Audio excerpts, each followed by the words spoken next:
Para sa 5,000 pisong ayuda, dito na nga sa labas ng LTFRB Central Office sa Quezon City, nagpalipas ng magdamag ang maraming taxi driver. Pero wala pa rin daw katiyakan na makakakuha sila ng ayuda ngayong araw dahil marami sa kanila wala pa rin sa listahan. Simula na ngayong araw ang schedule ng payout para sa mga taxi driver dito sa LTFRB Central Office East Ave.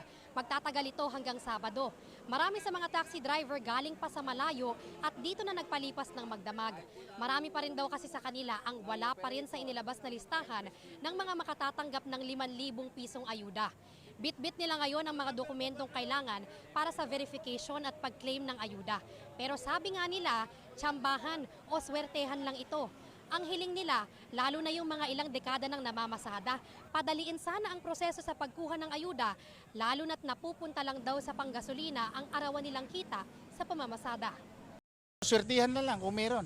Kung matikman man lang yung pirang galing sa gobyerno. Kung meron. Sana po mahalog ang puso nila, makarating man lang sa amin yung ayuda.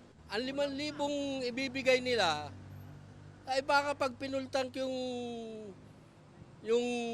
tangke ng taxi namin, baka 1,000 na lang matira dyan sa mahal ng gasolina. Tapos, ang proseso, napakahirap pa. Minsan nawawala ng pag-asa kasi sayang yung oras sa araw na pipila ka.